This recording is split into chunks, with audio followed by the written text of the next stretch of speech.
Je vais te parler de Bit&Sor encore aujourd'hui. Pourquoi? Parce que mes convictions sont grandes autour de cet écosystème. Après quoi, on ira voir quelques métriques autour du marché des altcoins pour se faire un avis rationnel sur la situation du marché. On n'attend pas plus, c'est parti, c'est parti. Donc avant toute chose, ce que j'aimerais te rappeler, c'est que Nvidia, je te le rappelle souvent, c'est l'indicateur de l'intelligence artificielle.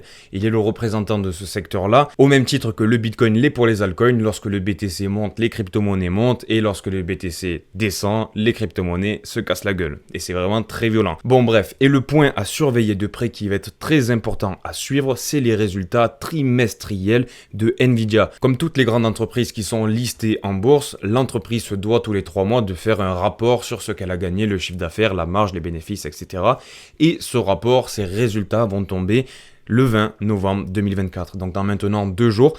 Et historiquement, lorsqu'on a eu des résultats de Nvidia, en général, ils sont toujours au-dessus des attentes du marché. Historiquement, les résultats annoncés par Nvidia n'ont jamais été décevants. On a toujours eu des résultats qui étaient positifs. Et j'ai envie de te dire, si cette fois-ci encore ils ne nous déçoivent pas, on pourrait voir Nvidia grimper à de nouveau plus haut. Et ça, c'est hyper bullish pour l'intelligence artificielle. D'autant plus que depuis l'élection de Donald Trump, Nvidia avait complètement explosé et avait créé un gap derrière lui. Et en fait, ce qu'il faut se dire, c'est que ce soit dans la bourse, dans la crypto, pour le Bitcoin ou n'importe quoi, techniquement, d'un point de vue statistique, on vient très souvent recombler les gaps. Et actuellement, du coup, en venant recombler ce gap, quand on est venu combler à la perfection quasiment, on a laissé un gap derrière nous. Alors, est-ce que ce serait pas reculer pour mieux sauter un peu plus loin? Moi, c'est l'impression que j'ai personnellement et c'est les convictions que je te partage. Par ailleurs, pour rester dans le narratif de Nvidia, qui est le papa de l'IA et qui va être très intéressant à regarder pour nos investissements de crypto dans l'IA, un fait massif qui est tombé ces derniers jours, c'est que Nvidia va intégrer le célèbre indice Dow Jones. Et est-ce que tu as une idée de quelle entreprise Nvidia va prendre la place en rentrant dans cet indice du Dow Jones? Tu sais pas? Eh ben écoute, c'est Intel mon gros. Intel, the entreprise, the mastodonte dans les puces électroniques, etc. Nvidia lui pique la place. Alors petit rappel rapidos pour le Dow Jones, en fait ce qu'il faut se dire c'est que c'est un indice boursier qui va regrouper plusieurs entreprises, plusieurs actions. Donc en fait si tu veux pas te casser la tête à acheter les 30 plus grandes entreprises américaines qui sont représentatives de l'économie américaine, tu investis dans un indice boursier, autrement dit un ETF, le Dow Jones. T'en as aussi dans le S&P 500, t'en as avec le Nasdaq, etc. Mais bon, c'est pas compliqué, l'idée c'est de se corréler à plusieurs entreprises en même temps avec un seul cours, avec une seule action. Donc même si les professionnels sont plus derrière le Nasdaq et le S&P 500, le Dow Jones attire quand même la convoitise, attire de la visibilité et surtout des capitaux. Donc ça attirera toujours plus de liquidités fraîches, de capitaux, et ça c'est bon à prendre pour l'intelligence artificielle décentralisée. On ira parler un petit peu plus de Bit&Sor bien en détail avec des données autour de TAO, mais je pense qu'il est intéressant pour nous de regarder Nvidia qui va un petit peu driver le marché de l'IA, tu l'as compris hein.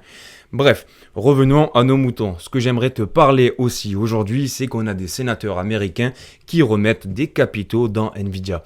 Comme tu le sais, les sénateurs américains, c'est pas les plus honnêtes. En général, ils ont des bons trades. Pourquoi? Parce que c'est eux qui votent les lois. Donc, ils ont les informations avant tout le monde. Et c'est pas rare qu'on a des sénateurs coquinous qui font des super trades, mis à levier sur des actions. Et quelques mois plus tard, on se rend compte qu'ils avaient eu des insides, etc. Bref, donc tout ça pour te dire qu'on a des sénateurs qui commencent à recharger du Nvidia. Donc, on a une latence entre les résultats qui sont publiés de la part des sénateurs. Ils ont l'obligation de le faire. Mais en général, c'est cochon, ils envoient les résultats 1 mois, 2 mois après leur trade, donc c'est compliqué de suivre ça. Mais on a quand même des outils pour les traquer. Je te rappelle que je t'ai déjà présenté un tracker qui permettait de voir les investissements du mari de la sénatrice Nancy Pelosi, qui est vraiment une minable. Cette meuf-là, elle avait acheté du Nvidia à gogo alors qu'elle avait signé une loi avec le gouvernement, enfin bref. Catastrophe. Mais bon, dans tous les cas, ce qu'il faut se dire, c'est que ça recharge du point de vue sénateur. Et ça, c'est hyper bullish. Donc maintenant, on va parler un petit peu plus de Bit&Sor, qui est le représentant de l'IA dans la crypto-monnaie. C'est le leader. Et quand Bit&Sor performe bien, on a les petits projets, les low cap de crypto-monnaie, qui eux performent extrêmement bien. Concernant Bit&Sor, ça build à fond, ça construit de fou autour de cet écosystème-là. On a plein de subnets qui se sont créés ces derniers mois. et ils sont en train de livrer de plus en plus de produits autour de Bitensor et forcément à un moment donné ça va commencer à exploser. Il y a des subnets qui sont hyper diversifiés, hyper riches, hyper variés, comme tu peux le voir avec le subnet numéro 19 qui est carrément à lui seul en fait un entraîneur d'intelligence artificielle qui a des performances qui sont bien au-dessus de ChatGPT. On va aller voir une courbe après qui te montre la justesse des réponses générées par ce subnet là, mais c'est complètement fou parce que l'inférence elle est beaucoup plus rapide que tout ce qui existe sur le marché. Ton ChatGPT il peut se rhabiller, ton Microsoft Copilot je sais pas quoi, c'est pareil. Là ce que produit Bitensor en fait avec sa méritocratie, avec le fait que les réponses générées par ton IA de Bitensor en fait elles vont être calculées par des mineurs et plus les réponses seront justes avec une précision au poil de cul près et plus les mineurs auront de TAO en récompense. Les mineurs sont incités à faire du bon travail, les validateurs eux qui vont venir checker les résultats, plus ils checkent bien les résultats et moins ils laissent passer de petites conneries à travers et plus ils sont récompensés en TAO. Enfin, je m'arrête là parce que sinon je m'étale trop sur Bitensor, je t'ai fait plein de vidéos en plus qui en parlaient. Ce que tu peux voir sur cette courbe qui a été partagée par TAO Validator, rendons à César ce qui appartient à César, on a de la data en fait qui correspond à la justesse des réponses générées par intelligence artificielle. Est-ce que tu m'as compris? Typiquement, à l'ancienne, il y avait un truc qui tournait beaucoup sur le net qui disait que si tu demandais à ChatGPT l'addition, le résultat de 2 plus 3, il te donnait 23. Donc ChatGPT s'est amélioré, forcément ils ont sorti GPT-4, il y a GPT-5, patin, couffin. Mais ce que tu peux voir, c'est qu'il n'y a pas d'amélioration. C'est la courbe verte en pointillé tout au-dessus là. Mais en fait, étant donné qu'il n'y a pas d'incitatif autour des résultats que va te générer ChatGPT, en fait, qui te donne un bon résultat ou un mauvais résultat, ça va rien changer à sa vie. Alors que pour Bitensor, les mineurs et les validateurs qui vont répondre à tes questions, eux, s'ils bossent mal, ils n'auront pas d'argent. Donc ils auront bossé pour rien. Et c'est à ce moment-là que du coup la beauté de Bitensor intervient. Et typiquement, si tu regardes les stats de Bitensor concernant la justesse des réponses qu'il envoie à ses utilisateurs, c'est la courbe en bleu turquoise que tu peux voir jusqu'ici, on a dépassé la justesse de ChatGPT et ça c'est hyper massif. Et comme tu peux le voir avec la courbe rose, on a une marge de progression qui est vraiment gigantesque de la part de Bitensor. On parle d'un projet qui est tout neuf, qui s'est lancé l'année dernière, qui est capitalisé à 3 ou 4 milliards de dollars. Et c'est pour te dire, il y a un avenir magique autour de Bitensor. Donc c'est hyper bullish pour l'avenir du projet et forcément du token qui est corrélé. Ensuite, on continue avec Donald Trump, qui est le nouveau président de la première puissance mondiale. Comme tu le sais, il est pro-crypto, il veut encourager l'industrie de la crypto-monnaie du Web3 en Amérique. Il veut même créer, voilà, ça c'est le pompon sur la Garonne, une réserve stratégique de Bitcoin. Et donc forcément, l'avenir se présage très bien du côté de la crypto, mais aussi de l'intelligence artificielle. Bref, on a aussi le fonds d'investissement Grayscale qui a créé un trust basé sur l'IA décentralisée. Et dans son trust, qu'est-ce qu'elle a fait? Elle a mis 30% de Bitensor, mec. Et en général, le passé nous a prouvé que Grayscale était plutôt avant-gardiste sur ce qui allait se passer autour de la crypto-monnaie. Comme tu le sais, elle avait créé un trust autour de Bitcoin.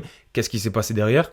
ETF Bitcoin. Donc je ne serais pas étonné du tout de voir un ETF Bitensor sortir de terre dans l'année 2025 parce que forcément ça crée de l'engouement, il y a des applications, c'est pas du bullshit, il y a tous les grands qui s'y intéressent en cachette et forcément le fait que Grayscale met 30% du poids de son trust sur l'IA décentralisée sur TAO, c'est hyper bullish. Et ça en dit long vraiment sur les croyances de Grayscale vis-à-vis de Bitensor. Et voilà, le passé nous l'a prouvé, Grayscale a toujours été très avant-gardiste de ce qui se passait autour de la crypto. Je ne change pas mon discours et mes convictions sur Bitensor, je pense qu'il y a encore des gains à réaliser sur le token de TAO. Vous n'aurez pas les meilleurs prix forcément, mais c'est pas non plus un prix qui est dégueulasse. 500 $, s'il monte à 2000, 3000, tu es quand même sur un beau multiplicateur. Mais si tu es un petit peu cupide et que tu veux atteindre les soldes par exemple, ce que moi je compte faire avec Bitensor s'il décide de cracher un petit peu, eh bien tu peux constater que là on est en train de former une structure qui est plutôt bearish sur Bitensor, qui peut être intéressant pour recharger.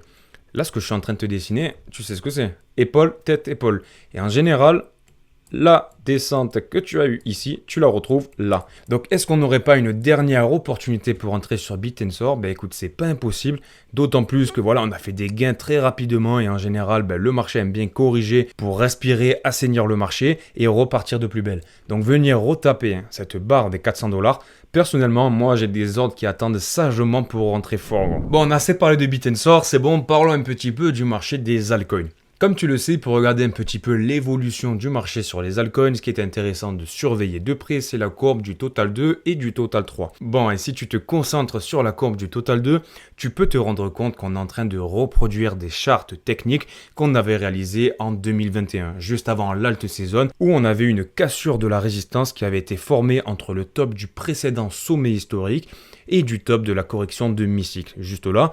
Et lorsqu'on avait cassé cette résistance, bam, ça avait amorcé le bull run. Et là, mon gars, c'était n'importe quoi. C'était n'importe quoi et surtout ce qui est intéressant, c'est que c'est en train de se reproduire. On est en train de venir briser cette résistance. Donc à moyen terme, je te dis pas que là ça va exploser demain ou après-demain. Au même titre que la BTC Season qui a attiré tous les capitaux vers le Bitcoin, lorsque ça va se déverser sur les altcoins, ça va être vraiment n'importe quoi et je pense que personne est prêt à ce qui va se passer. D'ailleurs les gars, à ce sujet, investir c'est bien, prendre des positions sur BitTensor c'est cool, etc. Mais il faut savoir prendre des bénéfices. Ensuite, on continue rapidement avec l'intérêt autour du mot Bitcoin sur Google qui est représentatif de l'intérêt de la masse, de l'intérêt du retail qui va taper sur Google Bitcoin pour pouvoir en acheter. En général, lorsque les gens commencent à s'y intéresser, les gens qui n'y connaissent pas grand chose, c'est là que le marché commence à replier. Et comme tu peux le voir, on avait eu une explosion autour de l'intérêt sur Bitcoin et mine de rien, on est en train de redescendre, on est en train de corriger notre pic. Et si tu compares ce pic d'intérêt autour du Bitcoin qu'on avait eu pendant le bull run de 2021, tu peux constater que le premier creux d'intérêt qu'on avait eu était aux alentours du 24 au 30 janvier 2021. Donc ça correspond pile poil à cette correction qu'on avait eue avant de repartir sur une nouvelle jambe haussière. Donc comme je te l'ai dit juste avant, je vais commencer à prendre des bénéfices à un certain moment donné parce que je veux éviter justement ce genre de correction, je veux pas la subir, je veux pouvoir en profiter et pouvoir acheter plus bas. De la même manière, pour argumenter de nouveau avec ce que je viens de te dire précédemment, on a une baleine Bitcoin qui possède 6 milliards de dollars de BTC qui a commencé à vendre. Ça y est, depuis que le Bitcoin a explosé, elle a commencé à se décharger de BTC et tous les jours, voilà, elle t'envoie des moins 500 Bitcoin dans la gueule. Et ça, c'est des indicateurs qui sont très puissants et qui peuvent te donner le sentiment de ceux qui font le marché. Donc potentiellement, vaudrait mieux jouer avec eux plutôt que contre eux. On joue avec la machine et pas contre la machine, tu te rappelles. Bon bref, et pour faire un petit point sur le BTC, au moment où je te parle, il est à 90 300 dollars et on a un RSI en weekly, donc en semaine, qui est aux alentours de 73. Donc on n'a pas encore une euphorie maximale avec un échauffement de tous les indicateurs, mais c'est vrai qu'on a des petites choses qui naissent jour après jour, comme le JT de TF1 qui commence à en parler. On voit des médias comme Legend qui commencent à faire des sujets sur le Bitcoin et des traders, etc. Lorsqu'ils vont vraiment commencer à en parler tous les jours, où ils vont te dire que ça y est, on va tous devenir riches avec la crypto-monnaie, etc. Là, ça sera le moment de vraiment prendre de la fuite. Bon ben voilà, si cette vidéo t'a plu, n'hésite pas à me mettre un petit like, un petit commentaire pour me remercier pour mon travail. C'est comme ça que ça fonctionne avec YouTube et son algorithme. Et si t'es pas abonné, tu rates quelque chose parce que je reviens demain à 5h du matin pour une nouvelle vidéo. Sur ce, prends soin de toi, bisous, ciao ciao, bam!